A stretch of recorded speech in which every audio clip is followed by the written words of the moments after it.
Hello and welcome to Let's Talk About It. This is your host, Taylor, and this week is my birthday. And I'm turning 27. Have all kinds of feelings and thoughts and lots of things I'm processing around this, but y'all know I talk a lot about being a Cancer, and I'm really excited because I feel like I resonate a lot with everything I've ever read about being a Cancer, but I haven't really dug deep into astrology itself. So today I'm super excited. My guest is Kirah. She's the Astrology on Instagram, and she's a writer. She's a creator, an educator. She also actually founded and created Enflux magazine, which is an astrology and culture mag that centers POC, queer folks and femmes in art, activism, and healing. You also wrote a book that was all about Pisces.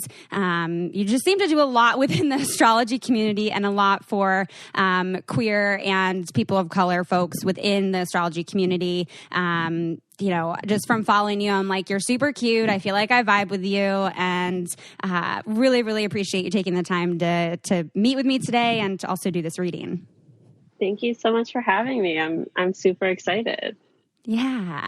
I would love to learn just like a little bit more about you before you like tell me all this information about myself.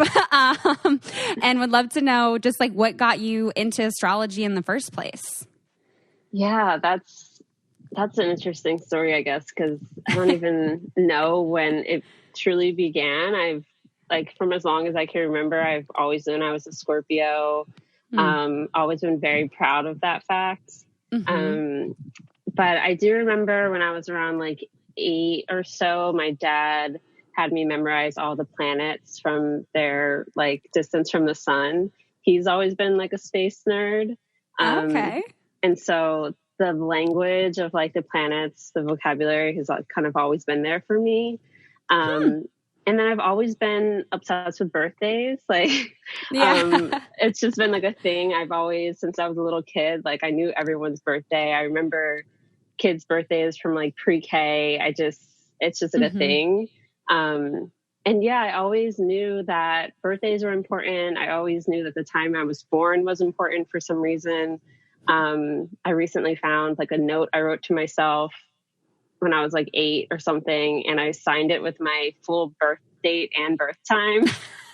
I didn't know about astrology then, but for some reason, you were in it. I was just in it. Yeah. And then when I was around like 12 was when like the internet was like a thing, and I started researching like what signs were most compatible with one another, because I was boy crazy. We've all done that. If anyone listening right now is like, that was me, you're lying. Yes. And that's the thing, I got made fun of for it in school, but now those same people are like coming to me for reading. So yes. Yes. So yeah, I've been in it for a while, but I saw my birth chart for the first time in 2012, and that moment I'll never forget. And I didn't sleep that night. I just started researching and kind of never stopped.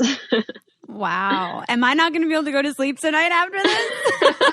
It's possible.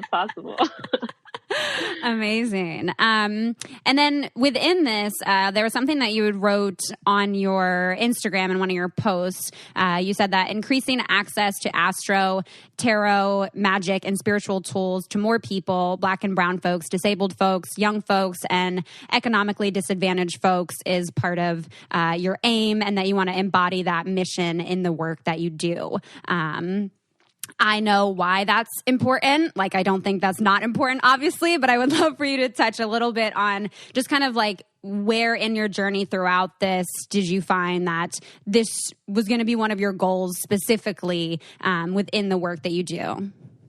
Yeah, I think, well, I guess in the past couple of years, especially like living in Brooklyn, I started to kind of like find my people, so to speak, in that I just started connecting more with spiritualists and healers, and especially Black and trans and queer and like other POC, QT POC healers in Brooklyn, and realized like these are my people. And like these are the people that I want to help support and uplift and celebrate. And those are the people that were offering me the most support that I've ever received in my life. And I think just coming from that space, just kind of making that the center of my focus in terms of like what I want to bring to the astrology community and like the healing spiritual community in general. Mm-hmm. Yeah. Yeah. And I mean, when I think about it, I mean, literally this morning before we started to record, I got an email, get so many emails of people requesting to be on the pod. And every time it's a white woman, every single time. There's been a few men, but every time it's these like PR companies that are repping these white women. And the one this morning was all about like spiritual healing.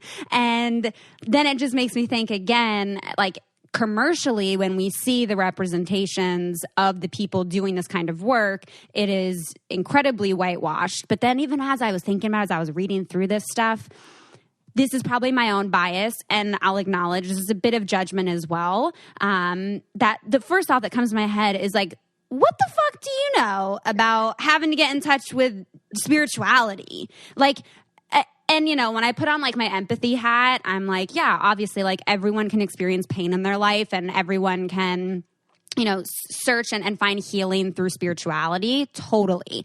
But when I think about the people that have really had to like struggle, really had to overcome, really had to find healing and spirituality as a piece of that, it's frequently the folks that have been marginalized, frequently the folks that have really, really had like the world fucking go against them and experience that pain. So then to me, I'm like, just what, do I really want to hear from this straight heterosexual, cis white woman about her spiritual journey?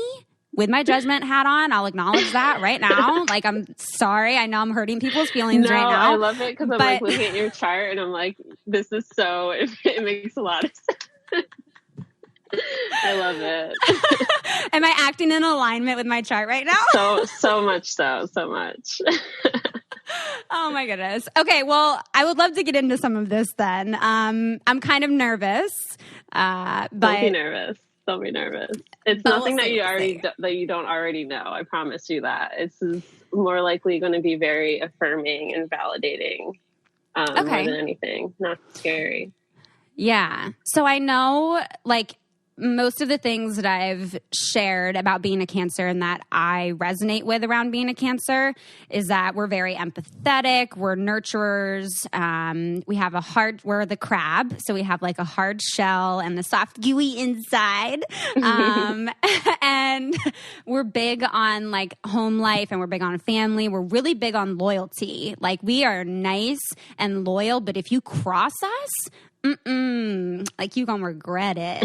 I would say that's kind of like the gist of what I would know about Cancers. And mostly I've dated Sagittariuses.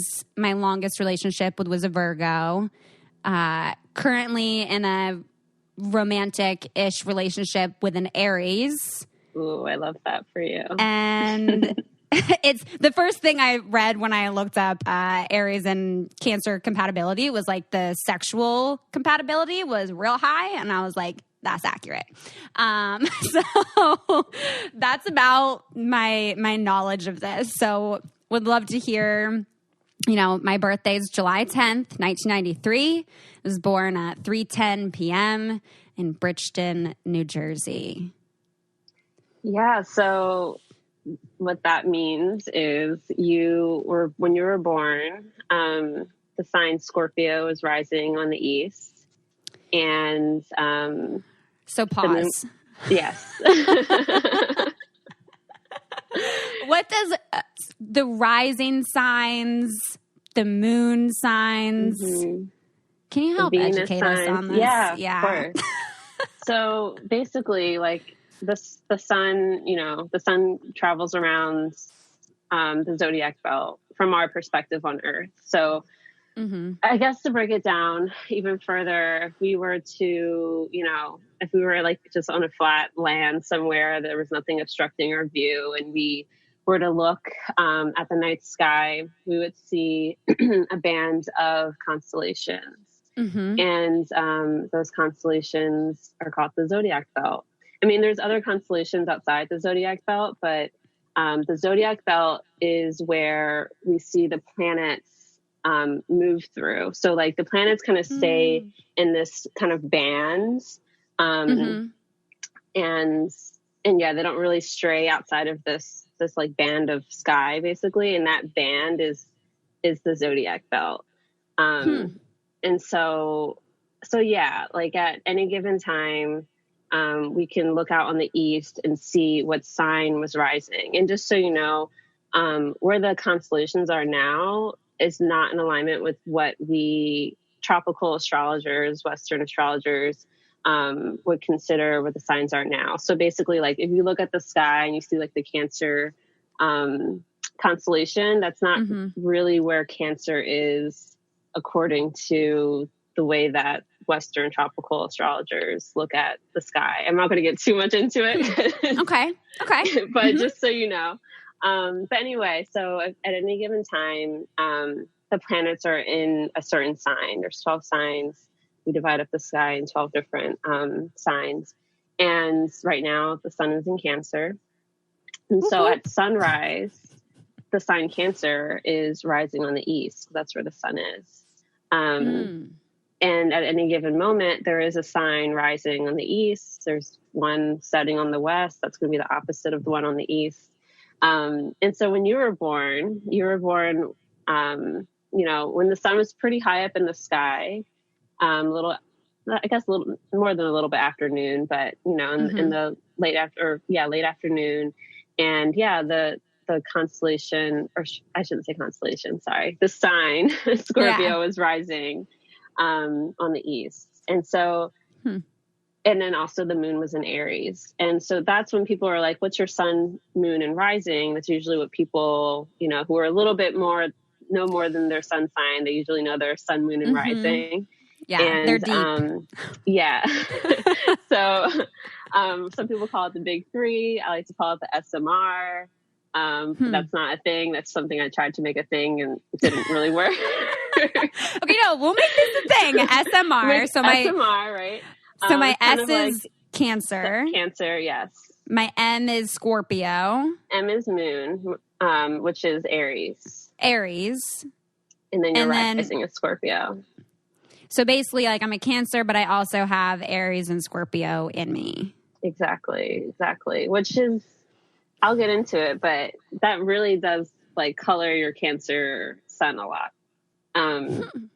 Okay. So yeah, your sun sign, which is, you know, you're a Cancer, I'm a Scorpio. That's kind of like your essential energy. That's almost just like your main personality. It's how you express yourself. It's your particular type of intelligence even is your sun sign. And yeah, that's kind of like just like your essential being and like how you shine and the ways in which you shine. Your moon sign is more of like your internal instinctive self. So it's going to be how you immediately respond and react to things, especially things that kind of trigger you emotionally, whether that's like happy, sad, mad, whatever. You're gonna act out your moon sign. Your moon sign is, I mean, the moon is, there's so much to it, but I can say has a lot to do with your body. And also like it tends to be your relationship with your primary caregiver. Often, most times that's the mother. It's not always the mother. Whereas the sun tends to be more like your relationship with your father and how you view your father. Again, it's not always mother and father, but typically it tends to be. And because I know that Cancers, like, we're very emotional. Like, we're ruled by the moon because we're a water sign. So we're very emotional. But then because my moon sign is an Aries, how I like react to things internally is more from the place of an Aries. Yes, exactly. I also have an Aries moon. So We have that in common. And to have your moon, like an Aries moon ruling your Cancer sun, like that really is going to color the way that your Cancer sun acts. So like, yeah, typically a Cancer sun is very sensitive and emotional, and you could say moody. Because you could say that. Well, if you think about it, like the moon is the fastest moving planet. It changes signs every 2.5 days. And so with the moon, like ruling over your personality or your self-expression, and it changing signs so quickly, like you're going to be changing too. And then to have an Aries moon, your instinctual and emotional responses are going to be very like just that instinctual. Like it's not really a lot of thinking when it comes to Aries moons. It's just like immediately feeling. And Aries moons tend to cycle through emotions very quickly. Aries is a very like quick and fast sign. And yeah, I mean, kind of impulsive, I've heard, I think. Yes. Very impulsive, very, like instinctual, like you just do, you act instead of, it's like the just do it. You know, that's actually the guy that is an Aries that I talked to, he's very spontaneous and just like, it's kind of black and white. Like, it's just like, we're doing it or we're not doing it. Like, it's happening or it's not happening. And I'm like, okay. Yeah. And the cool thing about your Aries moon too, it kind of helps you, like not stay stuck on certain emotions. Like you can, like, it's not that you don't, you know, ruminate on things or whatever, because you do have a Scorpio rising, but the Aries moon, at least, like when you're feeling something really intensely, it's not really like you're going to be sitting with that for like days and days and days. Like usually you can kind of cycle through those feelings, a little bit like quicker than, you know, maybe a Scorpio moon or like a Aquarius moon even. So yeah. That makes sense, because I know even as a Cancer, from what I know, that it's like again, with like the loyalty piece, right? That we can be very forgiving, Cancers, but then we also can have this very hard shell and be like, So I know very little about Scorpio, but the fact that you said that that's like part of my Scorpio rising, I think it was, that makes sense. What I do know about Scorpios is that they're like very cut and dry and like a little, I don't even know, confrontational? Is that the right word? That like Scorpios are like, you don't want to fuck with a Scorpio is basically what I know. I personally don't think Scorpios are confrontational as much as maybe say like Aries is. Both are ruled by the planet Mars. So Mars is actually really important in your chart, and we can talk about that. You have Mars in Virgo. But I think, well, we can talk about the rising sign. So your rising sign is, it's very important. I think people don't really know that so much, that the rising sign is super, super important. It's, if you think about like the Eastern horizon, that's where the sky meets the earth, heaven meets earth, or you can say spirit meets matter. And that's where, when you were born, you know, take in your first breath, and you're independent, you're separate from your mother. And that's when you become you. And so that the horizon, the Eastern horizon, represents this moment of birth. It's also where like the sun rises, you know, and it represents the entrance of your spirit into your body. And so,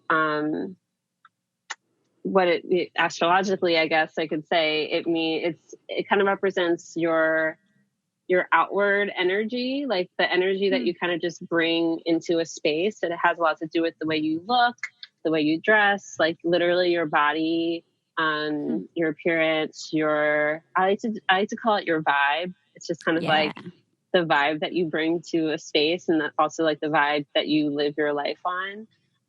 So yeah, the rising sign is super important. And to be a Scorpio rising,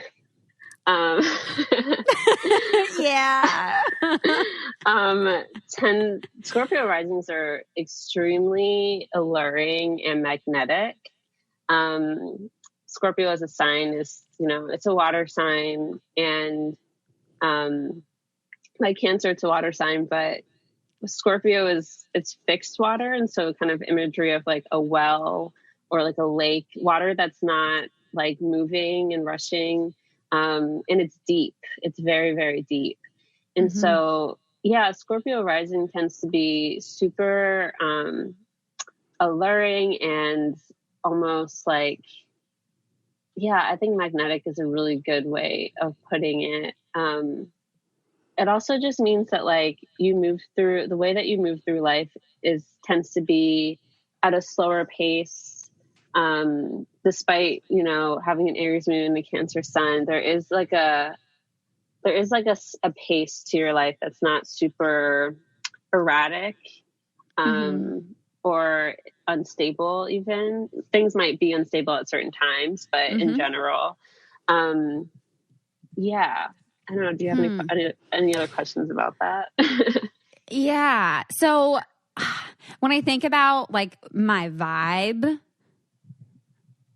I don't know, like to some, certainly I could be that alluring magnetic force that you described. And I recognize like the depth, which I think is also partially like a seriousness that I bring to myself sometimes that I have to like challenge myself to step out of, which I think probably is where that Aries comes in. And I'm like just a little more impulsive and spontaneous in that way. But I didn't realize that Scorpio is also a water sign, and that it's more still water.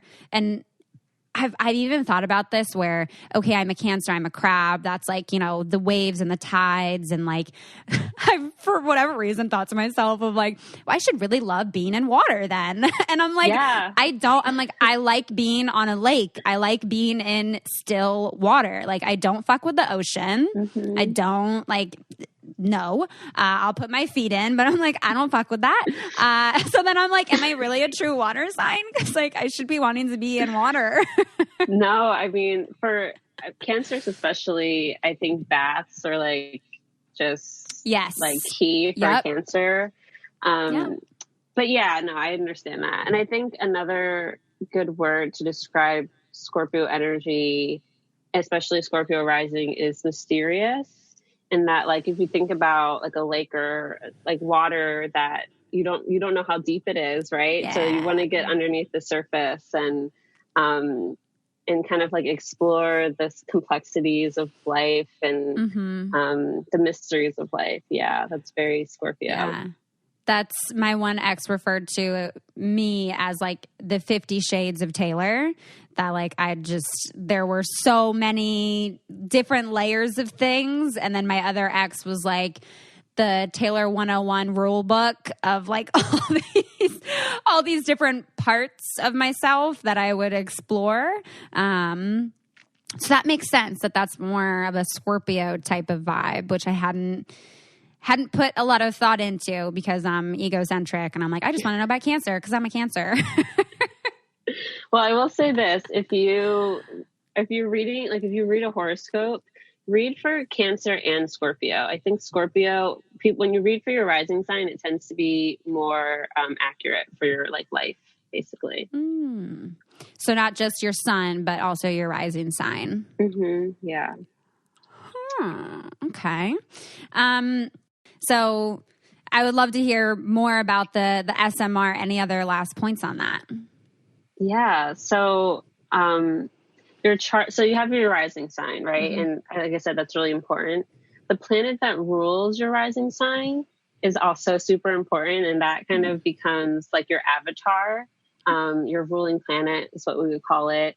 But it really does like represent you as a person. And it's like the planet that you want to look to, for being like a major cause of events in your life and stuff like that. So for you, Scorpio is ruled by the planet Mars. Yeah. And you have Mars in Virgo. And so, and it's in your 11th house, which is, a place that has to do with community and friendships and, like alliances and, being a part of something that's bigger than you, basically. And so, yeah, I mean, with Mars being your chart ruler, and Mars in Virgo, especially, I think Mars in Virgo is one of my favorites because it's like having surgical precision. That's like a very Mars and Virgo thing. Yeah, because Virgos are very like, they're focused on like efficiency, right? That they are like organized. Or yes. I mean, I wouldn't say every Virgo is organized, but there is a sense of like needing to understand a system and then like kind of master a system so that, you know, you can run as efficiently as possible. There's this, there's this element of like weeding out, like cutting the fat basically, and like weeding out anything that's not useful to your ultimate goal. Oh, yeah. Yeah. And so I just wanted to note that like you do have this very strong Virgo energy in your chart. Someone might look at your chart and be like, oh, Mars in Virgo, like whatever. But the fact that it's your chart ruler makes it kind of like brings it up to center stage and makes it a super important player in your chart.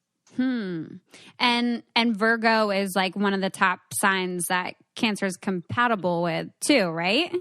Yeah, it is. It's a very compatible. So yeah, did you say you dated a Virgo before? Yeah, that was my longest relationship. We were together for about 3 years. And I should have grabbed it. I actually don't know where it is.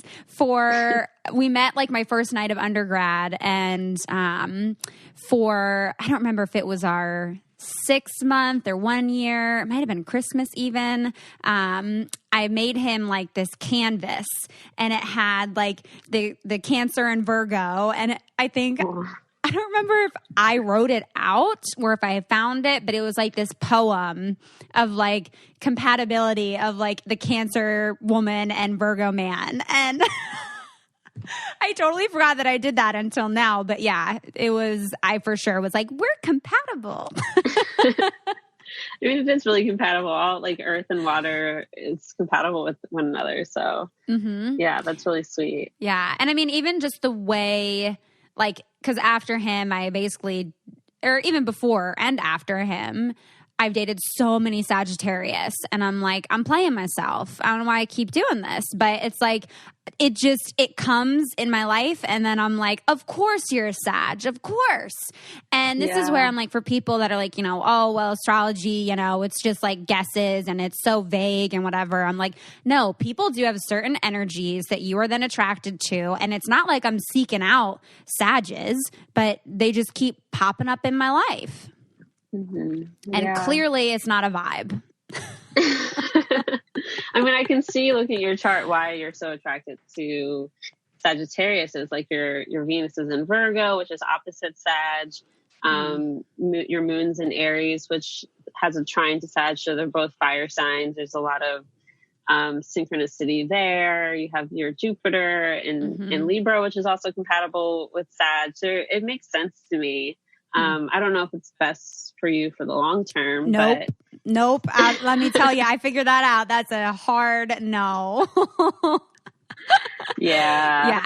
Virgo is definitely, I mean, just, you know, obviously we're not together anymore, but we still have a fantastic relationship. And I always think if I were to ever have had a pregnancy scare or like had a kid and have to co-parent with any of my exes, he would have been the one. And we've talked about this where we're like, yeah, we like would have co-parented together really well just because our compatibility was really strong. Like, I think part of it too, I mean, we're also both therapists. Like we were in the same programs together, interested in the same things. And so could have some of that communication. But yeah, just the way that we balanced each other out and the way that, like, you know, the strengths that he brought versus the strengths I brought, like, it flowed really nicely. And I don't think I've had that since, I mean, somewhat now with my Aries guy, but I don't know. Have you dated other therapists before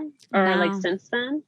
No. I could see why you're attracted to people who at least know how to like hold space and go deep. Cause like, I'm sure that you're someone that, I mean, obviously you do that a lot for other people. And I think it's really important for you to have someone that can do the same for you. Yeah. And most of the guys I've dated since have been Sages and have been entrepreneurs, have been in startup life or have wanted to start their own company, where there actually is very limited of that space for me. And it's a lot of me holding that space.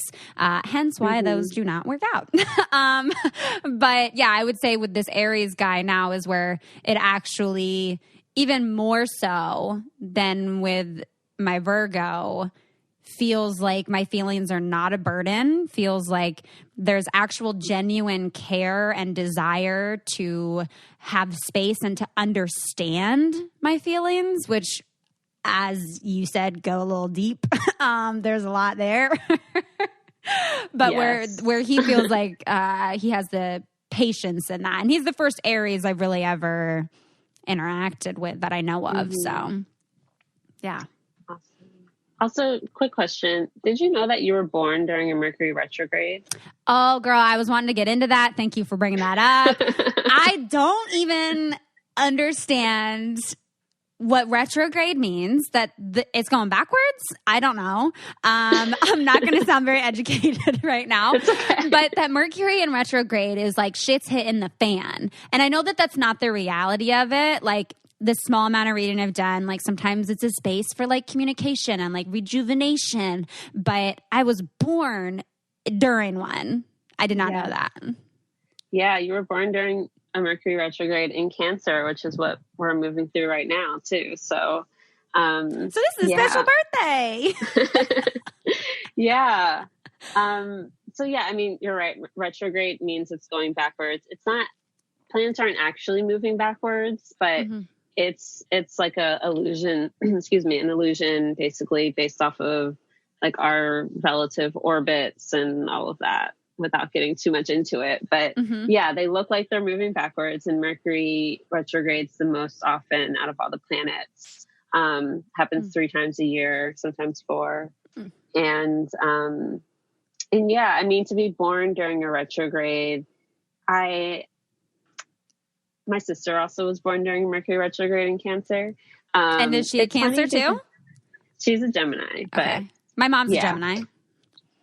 But yeah, I think to be born during a Mercury retrograde, it basically kind of like internalizes a lot of Mercury significations, which is writing and speaking, communication. It's also kind of about like perception. Like I think of Mercury as being, you know, kind of like your antennas and how you're perceiving of things, and then taking that in and then transmuting it back out. So there's kind of like a pulling in of all of that, and like a internalization of a lot of that. So like memories are huge, and like being able to just like take your time to like kind of go back into memories, deep nostalgia, like all of that is very like Mercury retrograde in Cancer. And I've read like more recently that like Cancers are, in addition to being like sensitive and emotional, are also super nostalgic. And I'm like, I can't even tell you how many nights I just go through old photos.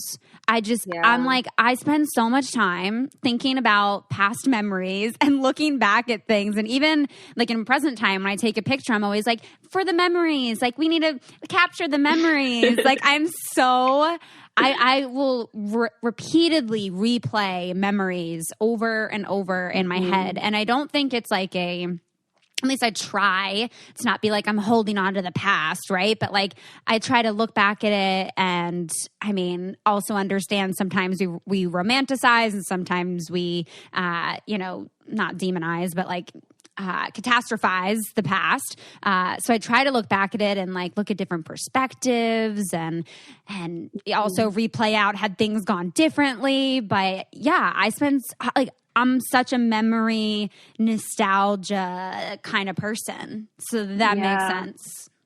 Totally. Yeah. Yeah. And Mercury in Cancer, it's like the way that you communicate is through care and through like caretaking and nurturing. And Mercury in Cancers are like, they have the sweetest voices too. Like there's like Mercury Cancer just has this way of speaspeaking and communicating that is just very like lovely and caring. Sometimes. Yeah, well, all of it's ruled by your Aries moon. So yes, sometimes. Yeah. Yeah. Yeah. Dang. I was born in a Mercury retrograde. And it's one right now. Yeah. Mm-hmm. Oh, man. It ends next Sunday, I think. Yeah, on the 12th. So, like, what, if anything, would you say, given all of this, would be an emphasis for my birthday or something for, like, me to reflect on or be more aware of or even just consider for the next year of my life? This is like my favorite thing to do when it comes to astrology. I'm very much like a predictive astrologer, and I like to look forward. Amazing. Then maybe next year we'll have to have you back on and be like, okay, yeah, how did this year go? Yes. Yeah, so you're turning 27, right? Yeah. 27's a really big year. That's how I feel. It's a big year. It's a huge turning point sort of year. I call it the homecoming year. Girl, you've been spying on me or something? I literally was just saying this to my girlfriend Vanessa, that it felt like a homecoming, that I felt like at this point, I keep repeating this. I'm like, I'm not fucking around no more. I'm like, really, this is like, I'm grown. Like, I'm entering my late 20s, and it's not like oh, woe is me. Oh my God, I'm getting another year older. It's like your girl is really coming through right now. Like, and it feels exciting. It feels like this is like the most authentic me. And I just feel grown as fuck right now. Yeah. Yeah. It's a big year because, I mean, a lot of like karmic or fated events tend to occur at 27 as well. That's because of something called it's called the nodal reversal, which we don't have to get into, but yeah, there's that. There's an emphasis on home and family as well. And also just like returning back to your roots, rediscovering your roots. Oftentimes, not to say this is going to happen to you, but a very common theme is like people move back home or they move back to where they come from, to kind of like, I think the overall theme is like, you have to reroute in order to like figure out where to go next. Like there's almost like a pivot that happens at 27. And there's this need to kind of like come back to where you came from in order to like then move forward. So yeah, I would say that's a big theme. I would also say I'm like really interested about your love life because there's a lot kind of me happening too. for you. We can get into that. I'm open to that. I could use all the help. Yeah, I mean, so this, I don't know if you knew this, but there was a Venus retrograde over the past 2 months. And that just ended, and that ended a couple of days ago, or maybe sometime last week, but Venus stations direct, so like where it stops in the sky to like move forward again, was exactly where Venus was when you were born. So this is kind of like a super emphasis on your Venus, which is the planet that rules your 7th house of relationships and partnerships. So, yeah, I'm curious, like, what's been going on with you? Because not only that, there's some stuff kind of coming up in August too that I'm like wondering how that's going to play out. So yeah. Okay. So yeah, in like September to January, saw Aries man, Toronto guy. And it started off as just like sexcation. It's just like, yeah, like we were so drawn to each other when we first met. Like I literally was like, I can't look at you. And he was just the most caring, like just sweetest. I felt so safe with him. And I was just like, oh shit, this is not just sexcation. But long distance. So all of that. in like January, February, we were going to have another visit and then just had a really honest conversation about what we wanted going forward and how we could see things playing out for the two of us. And it kind of just came down to like distance, really, and feeling like, you know, neither one of us were in a place to uproot our lives. And for me, I was like, I don't really want to invest financially and emotionally into this and continue if neither one of us like sees us, you know, blending our lives at some point or putting in the effort for that. And so we just agreed, you know, we'll see each other like conveniently. Whenever I'm in Toronto, we'll get together. Whenever he's like in Vancouver or Seattle, we'll get together. And then, you know, we've kind of kept in contact like lightly. And then a few weeks ago, he like wanted me to come visit. And this is like whatever Venus is doing. And I was like, well, my ass ain't getting on a plane to go nowhere. So I was like, if you want to come to Seattle, sure. Not really thinking he would do it. And then I said, if you get tested, then you can come and like show me your results and everything. And like within 3 hours, he went and got tested, booked a flight, and was like, I'm coming. And I was like, I love Aries men. I love Aries men. Yeah, I was like, I didn't actually think you were going to do that. I was like super busy with work stuff. So like it just all happened so quick. And then within 3 days, he was fucking here. And, then when he was here, it was kind of like, we really didn't talk about this before he came as to like, this is not out of convenience. Like you literally just risked your life and flew out here and spent all this money to come out here. So like, this is not out of convenience. And he already has a fuck buddy in Toronto. So I was like, you don't need this. You got like, you're good. So it was conversation of like, you know, missing each other, and you know it feels so natural and feels so right when we are with each other. And you know, he brought up like if I wanted to see him again, and I'm like, don't be asking me if I want to see you again. You already know. Like you need to figure out why you want to see me again. And this is where I felt like in this phase of my life, I'm like, yeah, I'm not fucking around no more. Like, I'm not going to have to question if someone wants to be with me. I'm not going to like play any kind of games. And he basically said if we were in the same place that he would want to date me. And I was like, well, that's new information. And that then basically you said August, girl. I'm like, didn't know I was going to share all this, but we'll see. That, yeah, I guess by the end of today, I'll find out if his work requires, like if they're going to open up soon, then he'll stay. But he said if his work is not opening up, that he would want to come and be out here for like a month or two and like see how we really work together, like on an actual day to day. And then I kind of asked like, well, if work is resumed, then do you not see yourself putting in the effort or having the desire to want to date me to get in that position? Because if dating me is contingent on your work, then I don't think you like me enough. And I don't want to be with someone who only wants to be with me out of convenience, like in a deep emotional way. So that's kind of that. I'll find out today if he's gonna have to go back to work or not. But yeah, potentially August, some things would be happening. Wow. Okay. Yeah. That was a lot. That was a lot of information.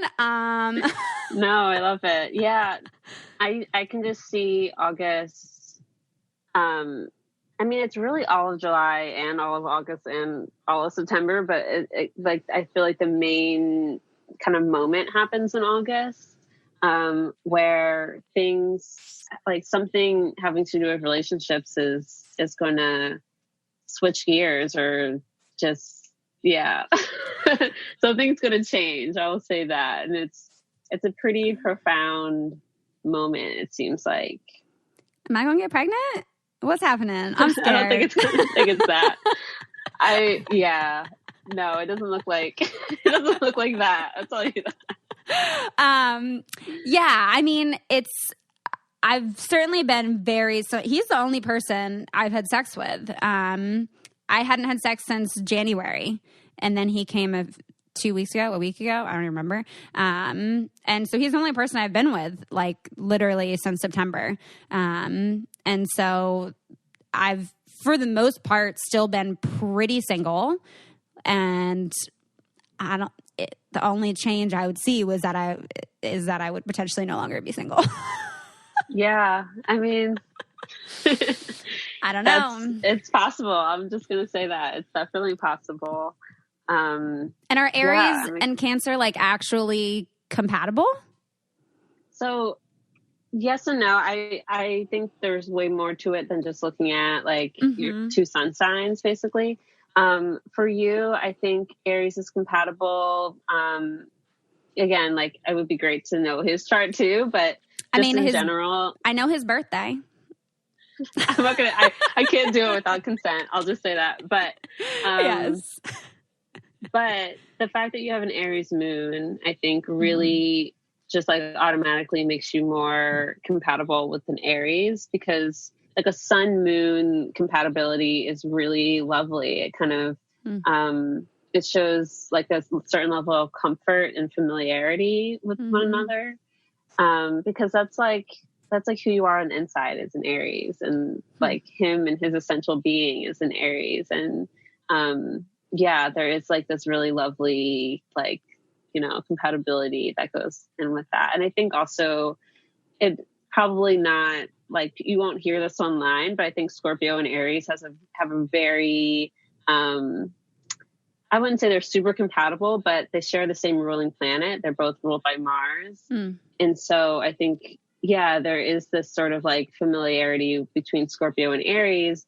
It's Mars in two different ways. Like Mars in Aries is more, which by the way, Mars is in Aries right now. And it's also like on top of your moon. So if you're feeling a little bit like your body is a little extra inflamed, or you have a lot of extra energy, or if your digestion's weird over the next couple of days, it'll pass. I just wanted to put that out there for you. Yeah. My vocal cords are like, have literally been strained the last week and a half, which is like because of Bachelor stuff. But my throat has like literally, I've like had to force myself to not talk because I'm like, my throat is not good. Yeah.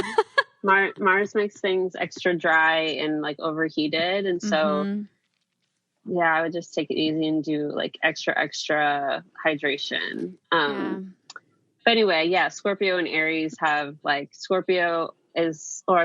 Aries is more of like the daytime Mars, like the daytime warrior that has to be like on the front lines and very instinctual.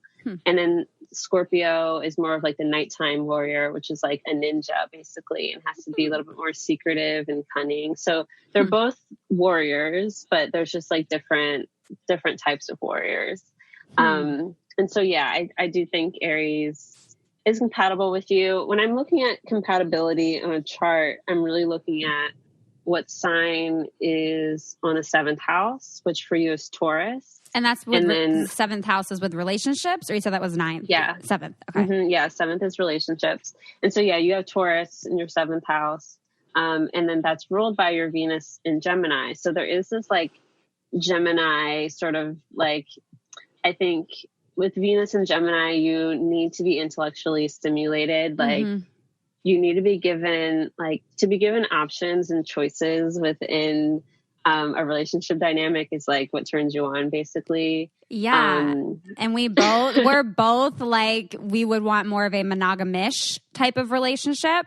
So like we're on the same page with that, which that's lovely. That's a great thing to be on the same page We're both about. on that. Like he actually likes cats. I'm like, where you been? He's vegan. I'm like, wait, what? He doesn't drink. I'm like, oh my God. He's got a great dick. I'm like, how is this all existing in one human? Anyway. I mean, it's what we all hope for and wish for. And you seem to have snagged that. Yeah. We'll see come August, I guess. We'll see. Yeah. I think August is you'll start to, things will start to kind of become more clear. Yeah, one way or the other, I suppose.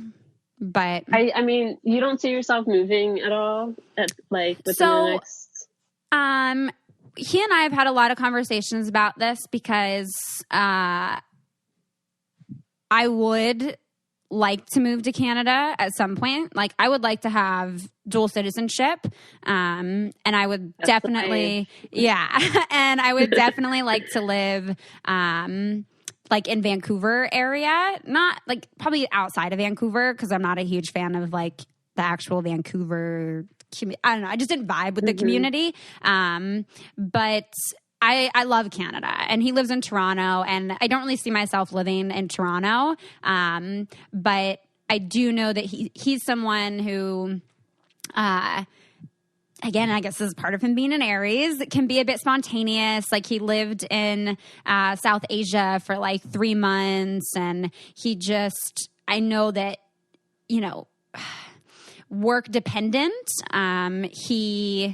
he would be interested in living other places. You know, with me in December was his first time in LA. When I first met him, he was saying, you know, he'd like to live in the States and get a work visa. And I do think I would be open to moving if it really was right. But back in February when we talked, it wasn't like he was not in the place of wanting to commit to consistency for me to even consider. Sure. Like, we talked about like him moving here or me moving there. And frankly, I think it was just too early on. And this last visit that we had, I know for him, he said it was like reaffirming of a lot of things, and acknowledged that like I was a really big part of his life from September to January. And I was like, really? And he was like, yeah, like you knew my friends, and like, yeah, you were a big part of my life. That's really sweet. Yeah. But I find he's not, I mean, granted, I'm just very open with all my feelings in general, but I find that I think it was slightly difficult for him to express that, but he definitely did it in other ways. Like, he would write me like little notes, which is like my favorite. And he like got me a little journal and like this little cat thing. And I was just like, I feel like you're my boo, but you're not. So don't fuck with my head. I was like, stop acting like this. It's so great. Oh, yeah. Well, I just, that's like a prediction I guess I could have for you, is that, it looks like it might be likely before this time next year that you make a move. I'll just say that. Yeah.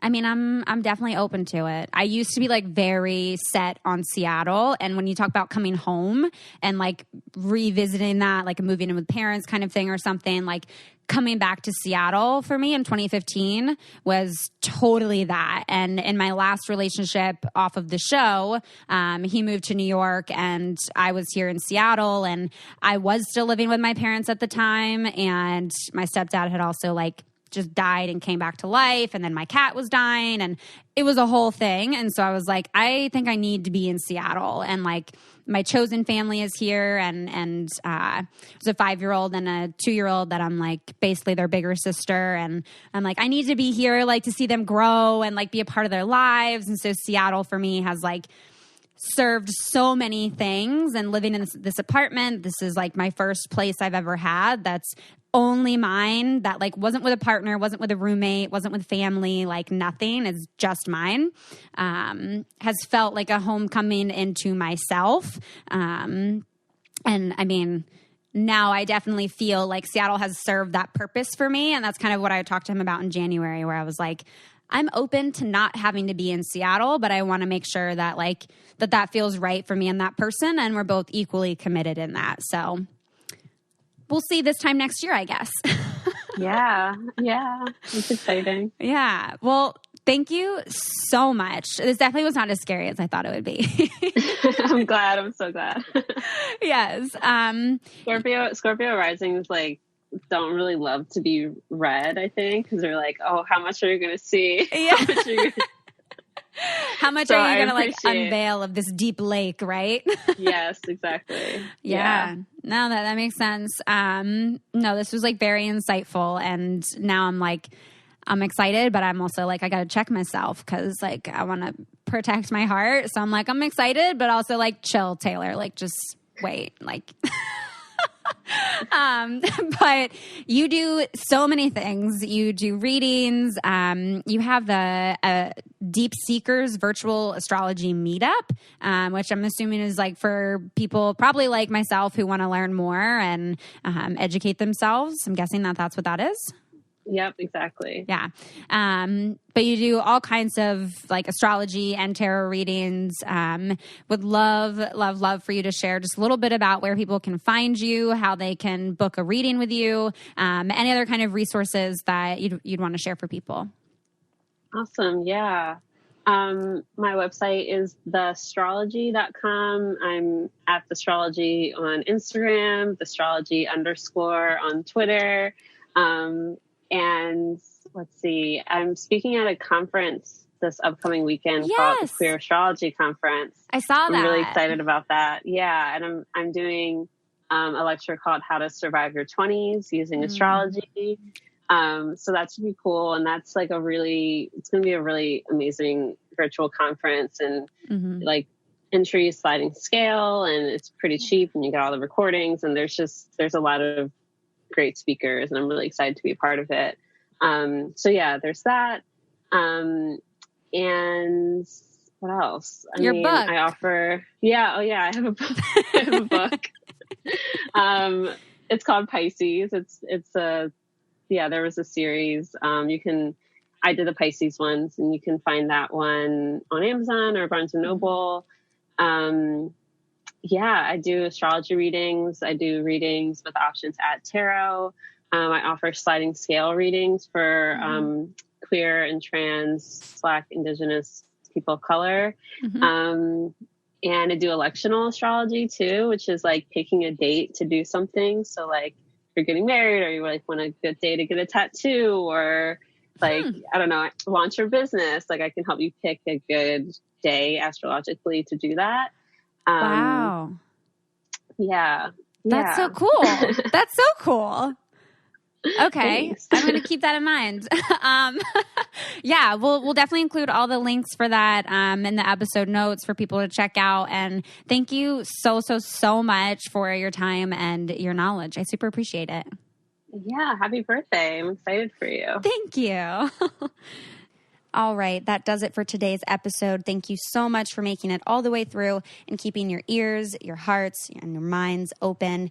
It would mean so much to me if you could take a second or two after listening to this episode to leave a review on iTunes and let me know what you're enjoying about the show. I love reading, what your favorite episodes are, where you guys listen, and definitely feel free to share this with a friend. I mean, part of how we break down the stigmas around these topics is by talking about them, right? And sharing them with more people. So definitely share the podcast. And again, really wanting to include all of you in this podcast. So if you have questions or you want to share a thought or an experience, please send in a voice memo to ask.letstalkaboutit@gmail.com. And I'm really excited to keep having these conversations and breaking down these stigmas. So thank you all so much. I hope you have a wonderful rest of your week, and I'll talk to you next time.